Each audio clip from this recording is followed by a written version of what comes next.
ಧರ್ಮಸ್ಥಳದಲ್ಲಿ ಶವಗಳ ಹೂತಿಟ್ಟ ಪ್ರಕರಣಕ್ಕೆ ಸಂಬಂಧಪಟ್ಟಂತೆ ಇಂದು ಕೂಡ ದೂರುದಾರನಿಗೆ ಎಸ್ಐಟಿ ವಿಚಾರಣೆ ನಡೆಸಲಿದೆ.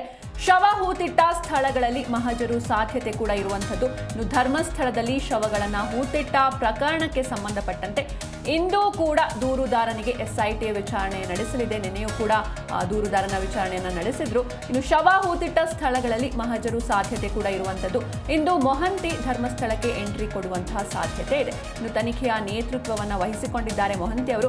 ನಿನ್ನೆಯ ತನಿಖೆ ಬಗ್ಗೆ ವರದಿ ಪಡೆಯುವಂತಹ ಸಾಧ್ಯತೆ ಇರುವಂಥದ್ದು. ಇನ್ನು ಎಸ್ಐಟಿ ಶುಕ್ರವಾರದಿಂದಲೇ ತನ್ನ ಅಧಿಕೃತವಾಗಿ ತನಿಖೆಯನ್ನು ಆರಂಭಿಸಿದೆ. ಇನ್ನು ನಿನ್ನೆ ಕೂಡ ಧರ್ಮಸ್ಥಳದ ಪೊಲೀಸ್ ಠಾಣೆಗೆ ಭೇಟಿ ನೀಡಿ ಇಲ್ಲಿವರೆಗೂ ಈ ಒಂದು ಪ್ರಕರಣಕ್ಕೆ ಸಂಬಂಧಪಟ್ಟಂತೆ ಏನೆಲ್ಲ ದಾಖಲೆಗಳನ್ನು ಸಂಗ್ರಹಿಸಿದ್ದಾರೆ ಅವೆಲ್ಲವನ್ನ ಕೂಡ, ಏನೆಲ್ಲ ಸಾಕ್ಷಿಗಳನ್ನು ಸಂಗ್ರಹಿಸಿದ್ದಾರೆ ಅವೆಲ್ಲದರ ದಾಖಲೆಗಳನ್ನು ಕೂಡ ಪಡೆದುಕೊಂಡಿದ್ದಾರೆ. ಇನ್ನು ನಿನ್ನೆಯ ತನಿಖೆ ಏನೆಲ್ಲ ನಡೀತು, ಏನೆಲ್ಲ ಸಾಕ್ಷಿಗಳು ಸಿಕ್ಕಿವೆ, ಈ ಕುರಿತಾಗಿ ತನಿಖೆಯ ಬಗ್ಗೆ ವರದಿ ಪಡೆಯುವಂತಹ ಸಾಧ್ಯತೆ ಇದೆ. ತನಿಖೆಯ ನೇತೃತ್ವವನ್ನು ವಹಿಸಿಕೊಂಡಿದ್ದಾರೆ ಮೊಹಂತಿ ಅವರು.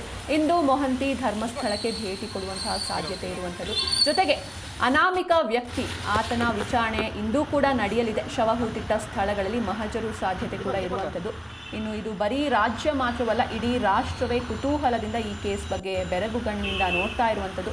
ಹೀಗಾಗಿ ಸಾಕಷ್ಟು ಕುತೂಹಲ ಮೂಡ್ತಾ ಇದೆ ತನಿಖೆಯ ಕುರಿತಾಗಿ. ಪೊಲೀಸರು ಇನ್ನು ನಿಧಾನಗತಿಯಲ್ಲಿ ತನಿಖೆ ಮಾಡ್ತಿದ್ದಾರೆ. ಇದರಿಂದಾಗಿ ಅಪರಾಧಿ ತಪ್ಪಿಸ್ಕೊಳ್ಬಹುದು, ಜೊತೆಗೆ ಸಾಕ್ಷ್ಯನಾಶ ಮಾಡಬಹುದು ಅಂತ ವಕೀಲರು ಸಿಎಂ ಬಳಿ ಮನವಿ ಮಾಡಿದ್ರು. ಆದ್ದರಿಂದ ಈ ಕೇಸನ್ನು ಎಸ್ಐಟಿಗೆ ನೀಡಿದ್ದಾರೆ. ಇನ್ನು ಎಸ್ಐಟಿಯಲ್ಲಿ ತನಿಖಾಧಿಕಾರಿ DIG ಜಿತೇಂದ್ರ ಅವರಿಗೆ ಎಲ್ಲ ಫೈಲ್ಸ್ಗಳನ್ನು ಧರ್ಮಸ್ಥಳ PSI ಸಮರ್ಥ ಅವರು ಹ್ಯಾಂಡ್ ಓವರ್ ಮಾಡಿದ್ದಾರೆ. ಇನ್ನು 4 ಜನ IPS ಅಧಿಕಾರಿಗಳನ್ನು ನಿಯೋಜನೆ ಮಾಡಲಾಗಿದೆ. ಜೊತೆಗೆ ಅಲ್ಲಿನ ಸುತ್ತಮುತ್ತಲಿನ ಹಿರಿಯ ಪೊಲೀಸ್ ಅಧಿಕಾರಿಗಳು ಕೂಡ ಈ ಒಂದು ತಂಡದಲ್ಲಿ ಭಾಗಿಯಾಗಿರ್ತಾರೆ. ಇನ್ನು ಅನಾಮಿಕ ವ್ಯಕ್ತಿ ಒಂದು ದೂರನ್ನು ನೀಡಿರ್ತಾರೆ. ಇದು ಸಾಕಷ್ಟು ಸಂಚಲನಕ್ಕೆ ಎಡೆ ಮಾಡಿಕೊಟ್ಟಿರುತ್ತೆ.